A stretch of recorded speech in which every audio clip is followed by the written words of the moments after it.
Video हेरेर बसिरहनुहुने सम्पूर्णमा म सुबिन चालिसेको तर्फबाट नमस्कार। आज हामी वन तथा वातावरण मन्त्रालय, वन तथा भू संरक्षण विभाग अन्तर्गत सामुदायिक वन अध्ययन केन्द्रले तयार पारेको CFSC MIS लगइन बारेमा बुझ्न गइरहेका छौं। आज हामी यस भिडियोमा सामुदायिक वन अध्ययन केन्द्रले तयार पारेको MIS मा कसरी लगइन गर्ने, आफ्नो प्रोफाइल कसरी अपडेट गर्ने अनि पासवर्ड कसरी परिवर्तन गर्ने, त्यस्तै हाम्रो सब डिभिजनहरुको युजर कसरी क्रिएट गर्ने, सब डिभिजनहरुको पासवर्ड बिर्सिएमा कसरी परिवर्तन गर्ने भन्ने विषयमा हेर्न गइरहेका छौं। हामीले यस MIS लगइनमा छिर्नका लागि पहिला हामीले सामुदायिक वन अध्ययन केन्द्रको वेबसाइटमा जानु पर्दछ, जुन cfsc.gov.np मा गइसकेपछि MIS लगइन भन्ने बटन देख्दछौं। हामी MIS लगइन भन्ने बटनमा क्लिक गरिसकेपछि हाम्रो एउटा पेज खुल्छ, जहाँ चाहिँ MIS लगइन भन्ने फेरि हामीले अर्को बटन देख्दछौं।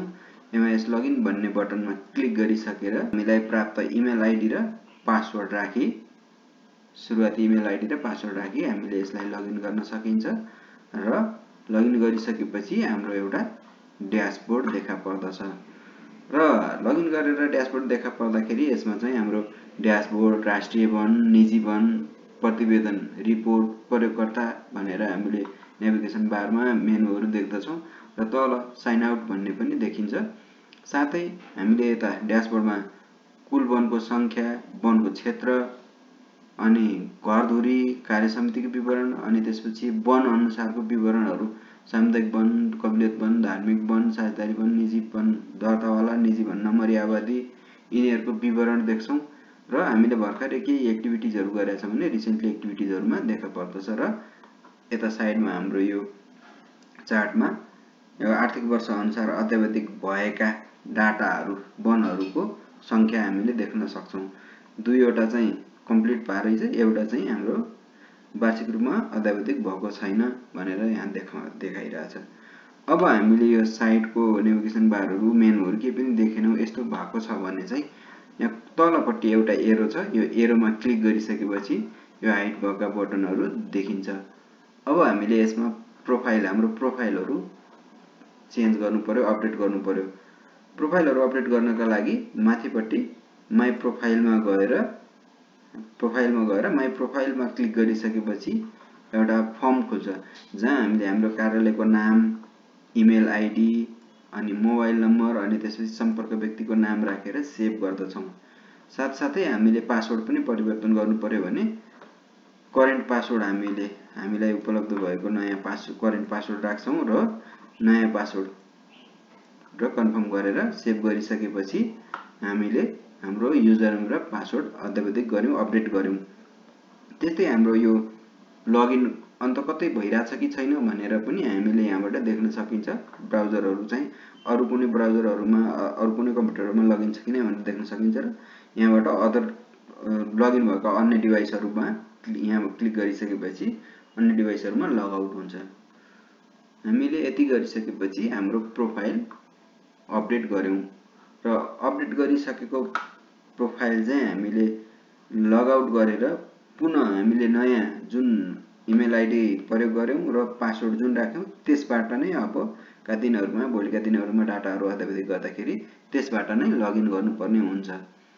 अनि अब हामीले यसमा त आफ्नो प्रोफाइल अपडेट गर्यौं। अब हामीले हाम्रो सब डिभिजनहरुको युजर क्रिएट गरिदिनु पर्यो अथवा पासवर्डहरु बिर्सिए उनीहरुले सच्याइदिनु पर्यो, चेन्ज गरिदिनु पर्यो भने प्रयोगकर्ता भन्ने, युजर भन्ने बटन छ, यहाँ क्लिक गरेर हामीले यहाँ गएर यो हाम्रोमा एड भएका सब डिभिजनहरु देख्न सकिन्छ र यसलाई नै एक्सन भन्ने बटनमा गएर प्रयोगकर्ता सम्पादन गर्नुहोस् भनेर यसमा एडिट गर्न सकिने भयो, इमेल आइडी, युजर नेमहरु परिवर्तन गर्न सकिने भयो अथवा पासवर्ड चेन्ज गर्नुपर्ने छ भने पासवर्ड परिवर्तन गर्नुहोस् भन्नेमा क्लिक गरेर हामीले पासवर्ड परिवर्तन गर्न सक्दछौं।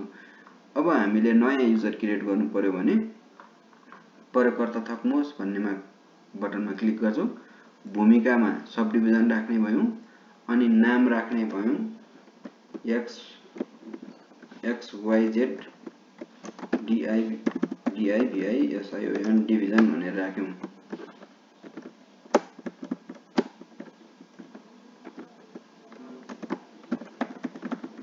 डिभिजन भनेर राख्यौँ हामीले। त्यस्तै अब युजर नेम र इमेल आइडी राख्ने भयो। यो इमेल आइडी नै युजर नेम हुन्छ है। यसमा चाहिँ xyz@gmail.com भनेर राख्यौँ हामीले। अनि मोबाइल नम्बर राख्ने भयौँ। अनि त्यसपछि सम्पर्क व्यक्तिको नाम राखेर हामीले सबमिट गरिसकेपछि हाम्रो नयाँ XYZ डिभिजनको युजर क्रिएट भयो। अब हामीले यहाँ देख्न सकेको यो देखिरहेको इमेल आइडीबाट नै हामीले लगइन गर्न सकिने भयो। सुरुवाती पासवर्ड चाहिँ नेपाल@1234 हुने भयो भने हामी एक्सन बटनमा गएर पासवर्ड परिवर्तन गर्न सकिन्छ। र हामीले यो सबै कार्य गरेर सकेपछि लगआउट गरिदिन्छौँ र सेसन अन्त्य हुन्छ। युजर आफ्नो प्रोफाइल अपडेट गर्ने अनि सब डिभिजनहरुको युजर क्रिएट गरिदिने, पासवर्ड परिवर्तन गर्ने काम चाहिँ सिक्नुभयो होला भन्ने आशा राख्दै आगामी अरु अन्य भिडियोहरु पनि अरु थप विवरणहरु अद्यावधिक गर्नलाई अन्य भिडियोहरु पनि हेर्न अनुरोध गर्दै बिदा हुन्छु। हस्, धन्यवाद।